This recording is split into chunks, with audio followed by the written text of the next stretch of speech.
Feel better? Yes. Thank you very much. ทางชนประทานนะครับน้ำล้นมานะครับเรามาฟังบทสนท ใช้ได้ นา เลย พร้อมคำแปลกันนะคะ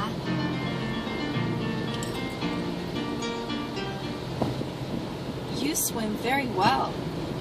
คุณว่ายน้ำเก่งมากเลย Thanks. ขอบคุณครับ Ouch. Tony, help me. I got a cramp in my calf. โอ๊ยโทนี่ช่วยด้วย ฉันเป็นตะคริวที่น่อง I'm coming. ไปเดี๋ยวนี้แหละครับ Stretch your leg. จอด Do ร you ถเล่น feel น้ำกัน better? เหยียดขาของคุณหน่อยนะ คุณรู้สึกดีขึ้นไหม Yes. Thank you very much.